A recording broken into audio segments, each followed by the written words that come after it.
Hoje é um dia muito especial. Hoje estamos, como corpo de Cristo, estamos celebrando a ressurreição do Senhor. E só somos o que somos, só estamos fazendo o que estamos fazendo aqui esta noite por esse grande e, por que não dizer, relevante motivo, a ressurreição de Jesus. Não seríamos o que somos, não teríamos o que temos, se a ressurreição não tivesse acontecido. E é por isso que nesta noite eu gostaria de compartilhar com você, meu irmão, minha irmã, desse tema tão especial para a Igreja de Jesus: a ressurreição do Mestre e as suas consequências. Amém? E eu gostaria, com todo carinho e respeito, convidá-los a estarem de pé e abrir a sua Bíblia comigo, no Evangelho de Jesus Cristo, segundo escreveu Lucas, no capítulo de número 24. E você já vai deixar aberto também João capítulo 20. Lucas capítulo 24, versículos... Vamos ler do primeiro versículo até o versículo 35. Diz assim o texto de Lucas, capítulo 24, a partir do primeiro versículo. E no primeiro dia da semana, muito de madrugada, foram elas ao sepulcro, levando as especiarias que tinham preparado. E acharam a pedra do sepulcro removida, e, entrando, não acharam o corpo do Senhor Jesus. E aconteceu o quê? Estando elas perplexas a esse respeito, eis que pararam junto delas dois varões com vestes resplandecentes. E, estando elas muito atemorizadas e abaixando o rosto para o chão, eles lhe disseram: por que buscais o vivente entre os mortos? Não está aqui, mas ressuscitou. Lembrai-vos como vos falou, estando ainda na Galileia, dizendo: convém que o Filho do Homem seja entregue nas mãos de homens pecadores, e seja crucificado, e, ao terceiro dia, ressuscite. E lembraram-se das suas palavras. E, voltando do sepulcro, anunciaram todas essas coisas aos 11 e a todos os demais. E eram Maria Madalena e Joana e Maria, mãe de Tiago, e as outras que com elas estavam, as que diziam estas coisas aos apóstolos. E as suas palavras lhes pareciam como desvario, e não as creram.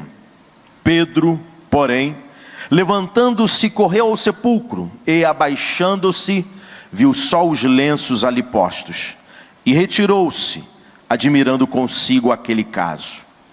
E eis que, no mesmo dia, iam dois deles para uma aldeia que distava de Jerusalém 60 estádios, cujo nome era Emaús. E iam falando entre si de tudo aquilo que havia sucedido. E aconteceu que, indo eles falando entre si e fazendo perguntas um ao outro, o mesmo Jesus se aproximou e ia com eles. Mas os olhos deles estavam que fechados, para que o não conhecessem. E ele lhes disse: que palavras são essas que, caminhando, trocais entre vós, e por que estáis tristes? E, respondendo um, cujo nome era Cleopas, disse-lhe: és tu só peregrina em Jerusalém? E não sabes as coisas que nela têm sucedido nestes dias? E ele lhes perguntou: quais? E eles lhe disseram: as que dizem respeito a Jesus, o Nazareno, que foi um profeta poderoso em obras e palavras diante de Deus e de todo o povo, e como os principais dos sacerdotes e os nossos príncipes o entregaram à condenação de morte e o crucificaram. E nós esperávamos que fosse ele o que remisse Israel, mas agora, com tudo isso, é já hoje o terceiro dia desde que essas coisas aconteceram. É verdade que também algumas mulheres dentre nós nos maravilharam, as quais de madrugada foram ao sepulcro e, não achando o seu corpo, voltaram dizendo que também tinham visto uma visão de anjos que dizem que ele vive. E alguns dos que estavam conosco foram ao sepulcro e acharam ser assim como as mulheres haviam dito, porém não ouviram. E ele lhes disse: ó nécios e tardos de coração, para crer tudo o que os profetas disseram. Porventura não convinha que o Cristo padecesse estas coisas e entrasse na sua glória? E começando por Moisés e por todos os profetas, explicava-lhes o que dele se achava em todas as Escrituras. E chegaram à aldeia para onde iam, e ele fez como quem ia para mais longe. E eles o constrangeram, dizendo: fica conosco, porque já é tarde, e já declinou o dia. E entrou para ficar com eles. E aconteceu que, estando com eles à mesa, tomando o pão, o abençoou e o partiu e lhe deu. Abriram-se-lhes então os olhos e o conheceram, e ele desapareceu-lhes. E disseram um para o outro: porventura não ardia em nós o nosso coração, quando pelo caminho nos falava e quando nos abria as Escrituras? E na mesma hora, levantando-se, voltaram para Jerusalém, e acharam congregados os 11 os que estavam com eles, os quais diziam: ressuscitou verdadeiramente o Senhor, e já apareceu a Simão. E eles lhes contaram o que lhes acontecera no caminho, e como deles foi conhecido no partir do pão. João capítulo 20, versículos 6 e o 7, diz assim: chegou, pois, Simão Pedro, que o seguia, e entrou no sepulcro, e viu no chão os... e que o lenço que tinha estado sobre a sua cabeça não estava com os lençóis, mas enrolado num lugar à parte. Podeis assentar no nome do Senhor Jesus. Queridos e amados irmãos,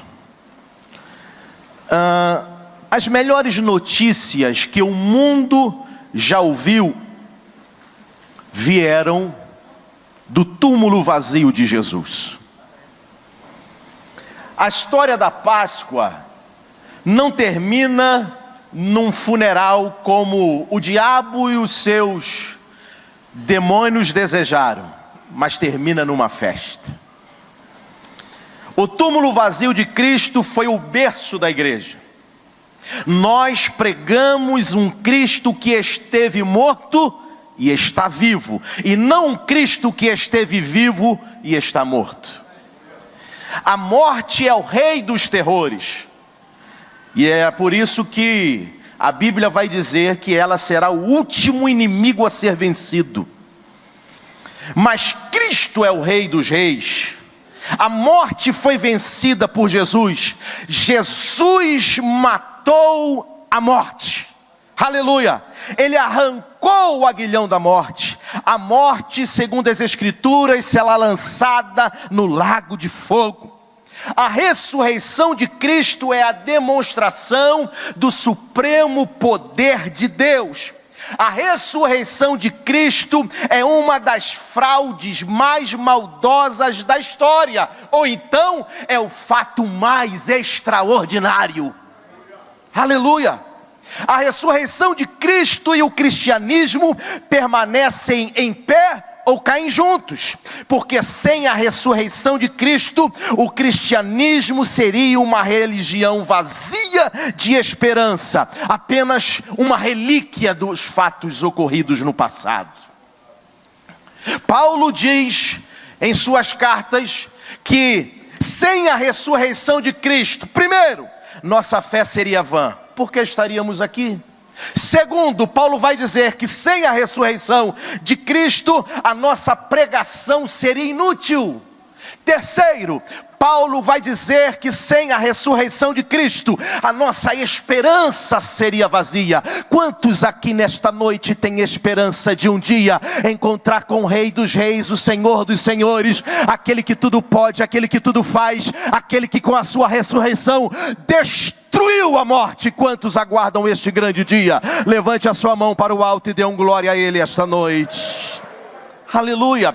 Paulo vai dizer em suas cartas que sem a ressurreição de Cristo, o nosso testemunho seria falso. Paulo continua dizendo que sem a ressurreição de Cristo, os nossos pecados não seriam perdoados. Mas Paulo também vai dizer que se não houvesse a ressurreição de Jesus, nós seríamos considerados os mais infelizes de todos os homens. Mas graças a Deus, pela ressurreição de seu Filho Jesus, que hoje estamos aqui celebrando a Ele como um povo mais feliz da terra. Você crê nisso? Aleluia! Sem a ressurreição de Cristo, a morte teria a última palavra. Aleluia! A nossa esperança do céu seria apenas um mero pesadelo. Sem a ressurreição de Cristo, o cristianismo seria o maior engodo da história, a maior farsa inventada pelos cristãos. Os mártires teriam morrido por uma mentira, e uma mentira teria salvado o mundo. Mas de fato, Cristo ressuscitou, aleluia, glória a Deus. A grande diferença entre o cristianismo e as grandes religiões do mundo é que o túmulo de Jesus está vazio, aleluia. Você pode visitar o túmulo de Buda, pode visitar o túmulo de Confúcio, de Maomé, de Allan Kardec, mas o túmulo do nosso rei, ele está vazio, aleluia, glória a Deus, porque ele ressuscitou, ele venceu a morte e ele está vivo pelos séculos dos séculos. E eu tenho uma boa notícia para você esta noite: ele está aqui conosco, aleluia, glória a Deus.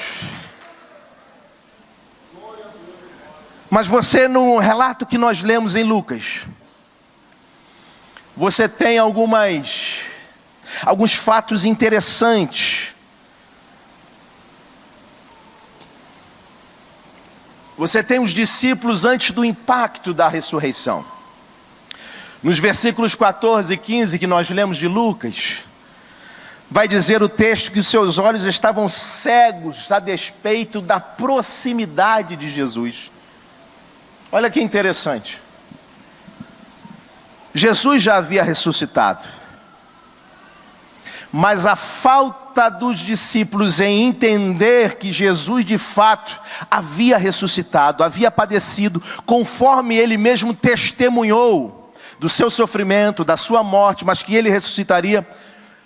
A despeito de todas essas coisas evidentes que os discípulos ouviram durante 3 anos e meio, Jesus falando insistentemente sobre a sua morte, o seu sofrimento e a sua ressurreição, Jesus já havia ressuscitado, porém, os discípulos estavam cegos, mesmo Jesus estando perto deles.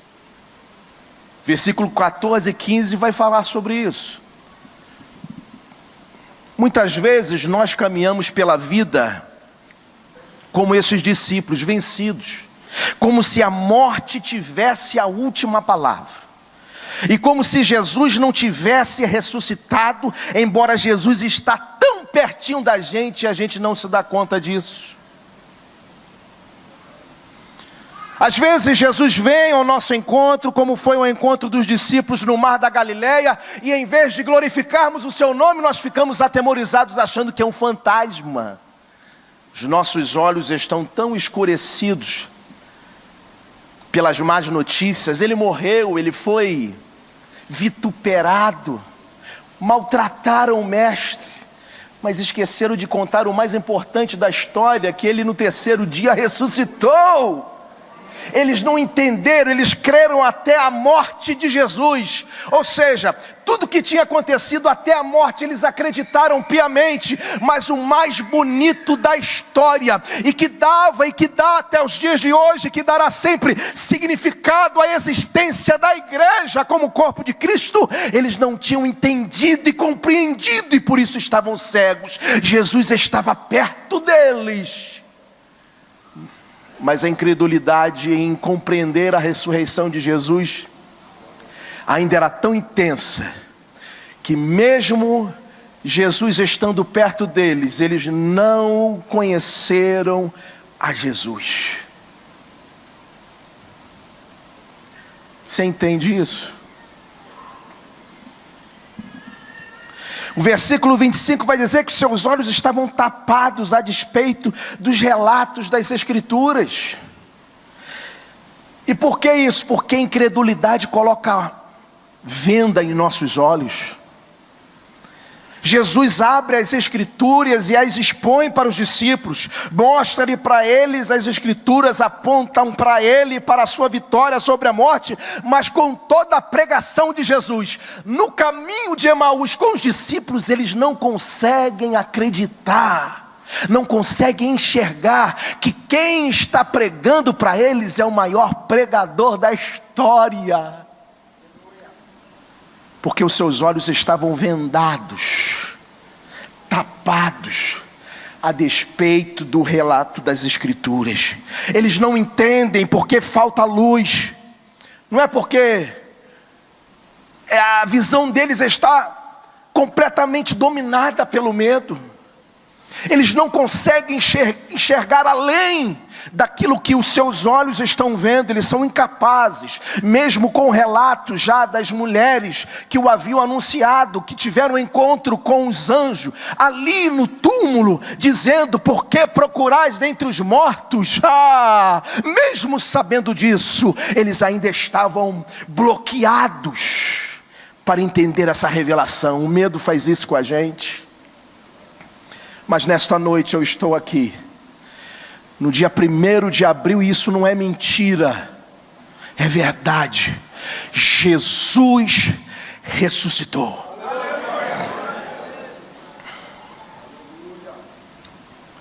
E não há nada mais significativo, fazendo uma analogia aqui entre o dia 1º de abril, que é comemorado aí fora, o dia da mentira, com a ressurreição de Jesus. Você pode esconder a verdade num túmulo por tempo que você quiser, mas ao 3º dia a verdade florescerá. Aleluia, glória a Deus. Os versículos 22 e 24 vão dizer que seus olhos estavam fechados a despeito do testemunho dos irmãos.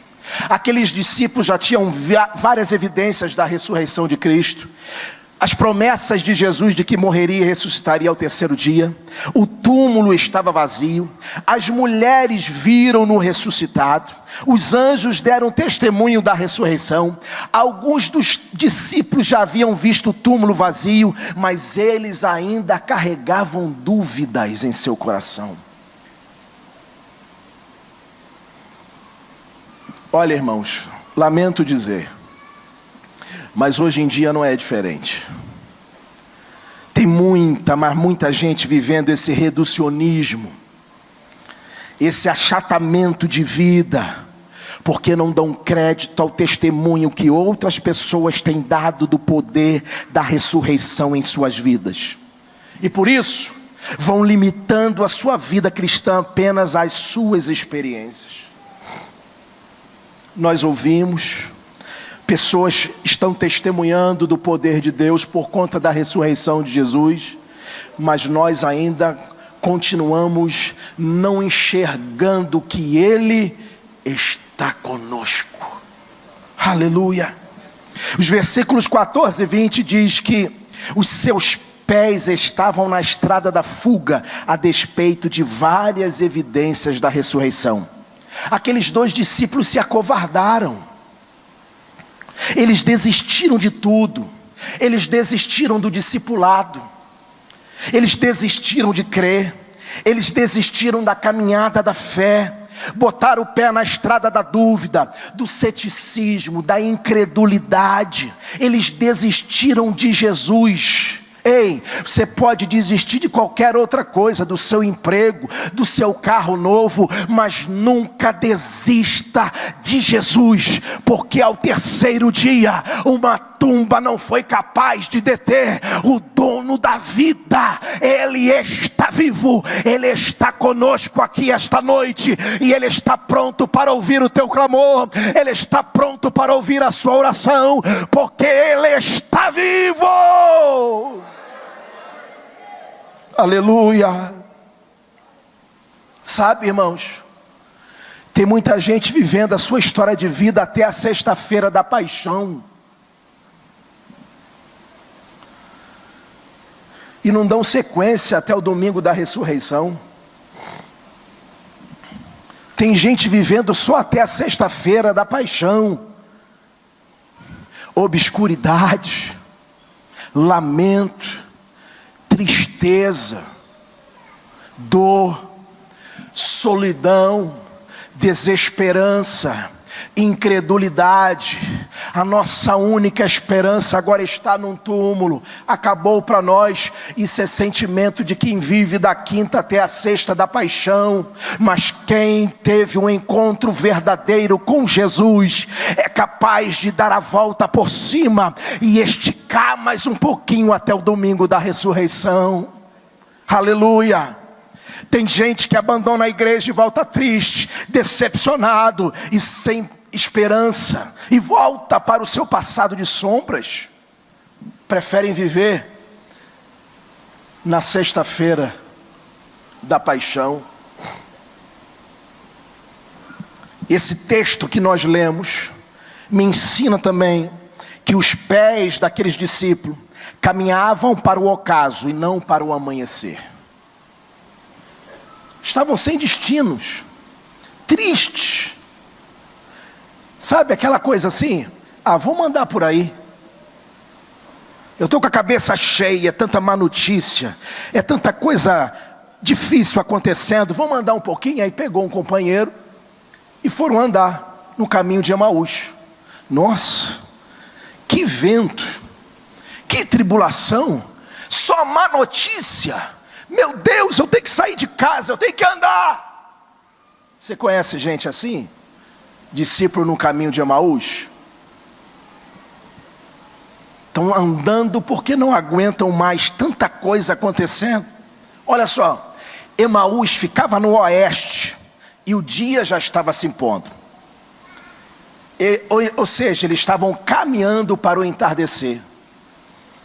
Caminhavam para o ocaso. Obrigado, querido. Caminhavam para o ocaso. E tem muita gente assim hoje. Gente que caminha sem direção, sem propósito definido, porque perderam a esperança na ressurreição, porque deixaram ser dominados pelo medo, pela dúvida. A incredulidade tomou conta, e aí eles começam a caminhar sem destino, porque eles perderam a esperança. Só olhavam para o passado, só olhavam para as tragédias, só olhavam para a morte. Mas o cristão não caminha por acaso. O cristão caminha para o amanhecer de um novo dia. O salmista diz que o choro pode durar uma noite, mas a alegria, ela vem pela manhã. Aleluia. Não se concentre nos problemas, mas se concentre nas soluções.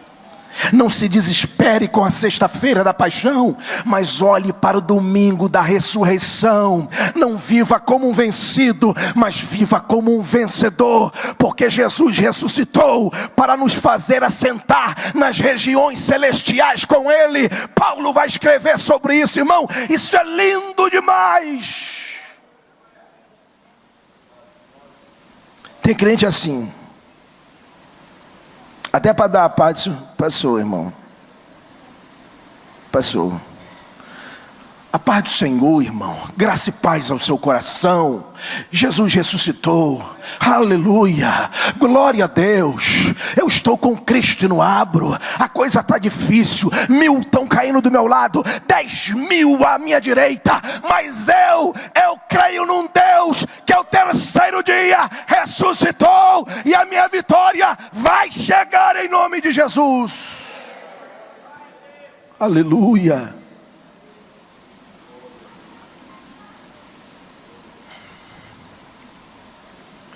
O coração desses discípulos estavam tomados de profunda tristeza.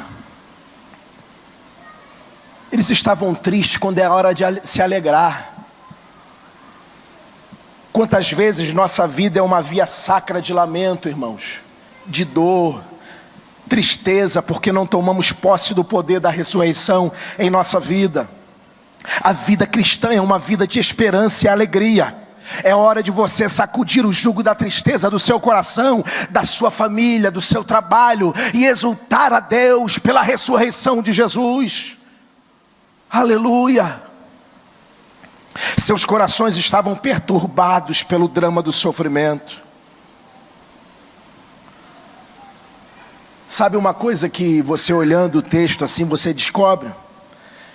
Que eles queriam conciliar o fato de como que alguém como Jesus, sendo o amado de Deus, o seu Filho, poderoso em obras e palavras, pudesse ser assim pregado numa cruz como um criminoso. Como pode isso? Eles estavam perturbados pelo drama do sofrimento. Quem sabe alguém aqui esta noite também não esteja assim, com essa angústia, invadindo e pervadindo a sua alma. Ver o justo sofrendo, o piedoso sendo injustiçado, o inocente sendo pisado. Como conjugar o amor de Deus com o sofrimento do justo?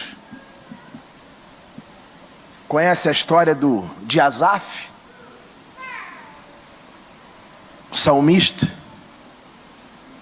o levita, que entra numa crise existencial sem fim, porque ele começa a deixar de olhar para Deus, para olhar à sua volta os ímpios prosperando mais do que os justos.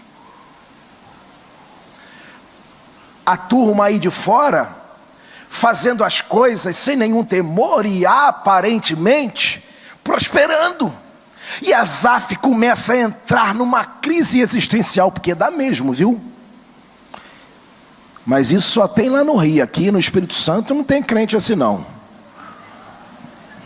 Só no Rio que tem gente que fica atribulado, olha para um lado, olha para o outro. Meu Deus, eu aqui sou dizimista, sou fiel, não falta uma vigília, eu estou na oração, e a coisa parece que quanto mais eu chego, mais ela tenta me afastar, e a gente olha de um lado, olha para o outro, o ímpio naquela aparente alegria e prosperando em tudo que faz, meu Deus. Mas aqui não tem isso não, só no Rio de Janeiro. É difícil, até que o texto vai dizer no final do Salmo. Até que, irmãos, eita Jesus, até que Deus me chama para um particular, porque eu entro na casa dele, e aí ele me mostra, ele me revela o fim do ímpio. Sabe, irmãos, talvez pela continuidade de vezes que você adentra este lugar, é possível, entenda o que eu estou dizendo, é possível que você não dê tanta importância de estar neste lugar. Às vezes a rotina, deixa eu usar essa palavra que eu não achei outra, mas a rotina de estar num templo, nos cultos, às vezes é tão intensa para você, que você acaba perdendo o verdadeiro significado do que é estar aqui neste lugar. E eu falo como homem de Deus esta noite, sem medo de errar e pelo Espírito de Deus. Tem gente que entrou aqui esta noite, a semelhança desses 2 discípulos no caminho de Emaús, e graças a Deus que eles chegaram aqui dentro, porque aqui dentro Deus está revelando outro caminho para eles. Sabe por quê? Porque você entrou na casa de Deus. Aleluia. O coração dos discípulos estavam cheios de esperanças frustradas. Por quê? Porque o caminho de Emaús é o caminho da desistência do discipulado. É o caminho dos sonhos desfeitos. É o caminho da esperança morta. É o caminho da falência dos projetos. É o caminho daqueles que acham que não tem mais jeito. É como disse Pedro: não tem mais jeito, eu vou voltar ao que eu fazia. Eu vou pescar. Acabou. Quem me tirou da pescaria morreu.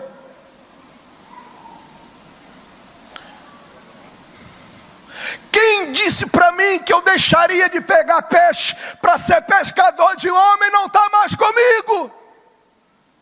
E quando ele mais precisou de mim, eu dei as costas para ele, eu o neguei. Então, deixa eu voltar a pescar novamente. Mas é isso que o diabo está querendo fazer com você. Não arrede o pé, porque aquilo que Deus te prometeu, Ele vai cumprir. A obra que Deus começou na sua vida vai acontecer. Queira o inferno ou não, Deus vai fazer. Por quê? Porque Deus é especialista em ressuscitar sonhos na sua vida. Aleluia. Glória a Deus. Não tem jeito, eu vou pescar.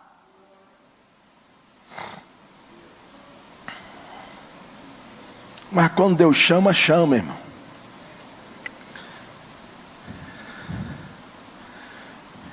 Quando Deus decide te escolher, porque não somos nós que o escolhemos, Ele disse, é Ele que nos escolhe. Existe um texto em Isaías que diz assim, eu vou falar de uma forma que todos possam entender, que Deus é o único que conhece o fim no início. Isso é extraordinário. Deus conhece o fim aqui no início. Coisa linda. Pedro achou que fosse o fim. Os discípulos no caminho de Emaús acharam que tivesse sido o fim. O caminho de tristeza, o caminho de Emaús, de desilusão, da falência dos projetos. E agora, como viveremos? E Jesus já ressuscitou e está andando no meio da turma lá. E Ele vai te encontrar. Quem sabe Ele não te encontra aqui esta noite. Como encontrou os discípulos no caminho de Emaús e encontrou Pedro pescando, hein? Quantos querem que Jesus lhe ache aqui esta noite? Aleluia. Glória a Deus. Agora o impacto da ressurreição de Jesus é extraordinário. Os versículos 26 até o versículo 28, depois o versículo 31, Jesus começa a expor as escrituras para esses discípulos, a revelação da palavra. Jesus dizia, examinai as escrituras, porque são elas que testificam de mim. São as escrituras que vão testificar de mim. Tem gente hoje procurando achar e conhecer Jesus fora das escrituras. Não tem como. Você encontra Jesus, conhece a Jesus a partir das escrituras. Se você quer conhecer Jesus, leia mais as escrituras. João capítulo 5, 39 diz, examinai as escrituras, porque vós cuidais ter nelas a vida eterna, e são elas que de mim testificam.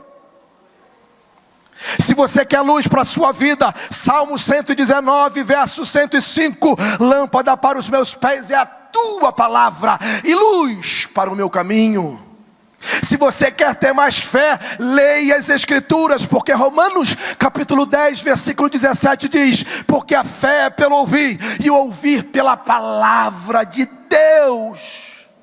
Se você quer mais santidade, leia as Escrituras. João capítulo 17, versículo 17 diz: santificai-os na verdade, a tua palavra é a verdade. Quer encontrar Jesus? Quer conhecer Jesus? Então examine as Escrituras. Aleluia.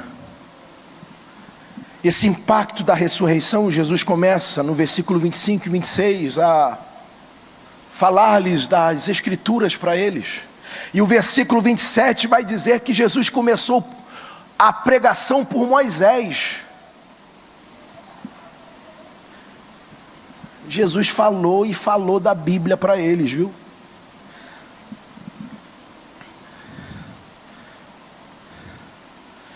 E quando se abrem-lhes os olhos, no versículo 31, seus olhos são abertos.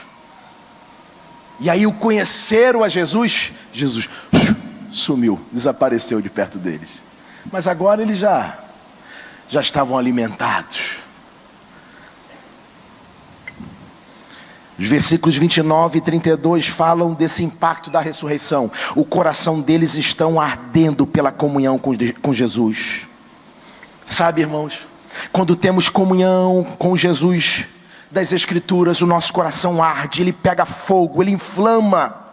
Há entusiasmo no nosso coração. O vento do Espírito sopra sobre nós e remove as cinzas do comodismo e reacende o fogo do zelo em nosso coração. Quando o fogo do Espírito Santo arde, acaba a frieza espiritual. O marasmo vira a casa de Deus é motivo de alegria e não mais de pesar. Aleluia. Orar se torna um estilo de vida. Eu não oro mais para ser espiritual, eu oro porque já sou espiritual, porque eu já tenho uma nova natureza de Deus, e por isso essa nova natureza agora me inclina para ler as Escrituras, me inclina para orar a Deus. Orar não é mais um sacrifício para mim, orar faz parte da minha nova natureza.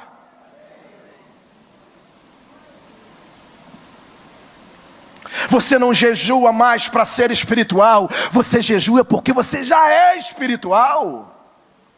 A nova natureza de Deus em você te conduz a isso.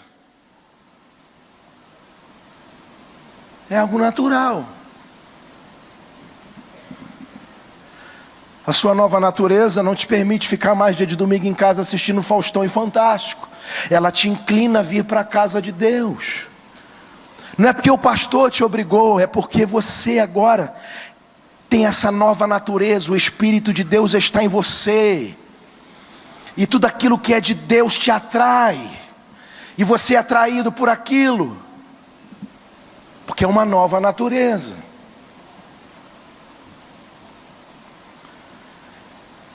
E o impacto da ressurreição na vida desses discípulos.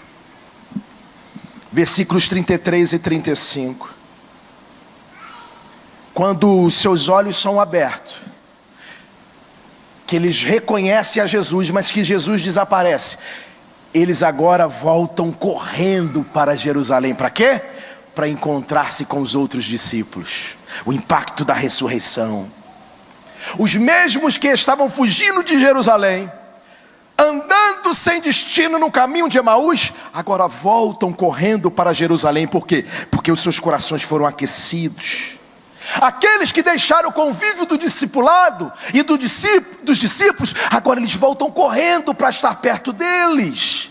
Impacto da ressurreição. Nem a distância, nem a noite os prende. Eles voltam a ter comunhão. E para dizer para eles, nós encontramos, ou ele nos encontrou no caminho de Emaús. E enquanto ele falava, o nosso coração ardia e queimava. Aleluia. Eles voltaram para se juntar ao coro dos discípulos que ficaram em Jerusalém. Olha, de fato ele ressuscitou e ele encontrou-se conosco no caminho de Emaús. Não é mentira não, é verdade. Ele está vivo. Glória a Deus. Glória a Jesus. E eu encerro aqui esta noite, baseando-me em João capítulo 20, versículos 6 e 7 que nós lemos. Chegou, pois, Simão Pedro, que o seguia, e entrou no sepulcro, e viu no chão os lençóis, e que o lenço, aí já é um outro, o versículo 6 termina com lençóis, o versículo 7 começa com lenço, e que o lenço que tinha estado sobre a sua cabeça, não estava com os lençóis, mas enrolado num lugar à parte. Sabe o que eu acho interessante nas Escrituras? É que nada do que está nela é por acaso. Você acredita nisso?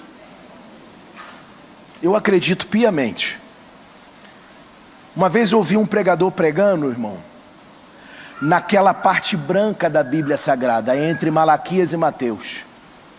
Ele pregou sobre o silêncio profético de Deus para com Israel. A Bíblia é linda. A Bíblia é extraordinária. E o texto vai dizer que os lençóis estavam jogados, mas que o lenço que tinha estado sobre a cabeça de Jesus estavam enrolados num lugar à parte. Existia, quando a gente lê esse texto correndo, a gente não sabe a princípio o que ele está querendo dizer para nós, mas há uma razão por que ele está escrito aqui. E essa maneira como Jesus deixou o lenço ali, está transmitindo uma mensagem para os discípulos, para aqueles que foram visitar o túmulo. Havia na tradição judaica, pelo menos é o que os historiadores assim o contam,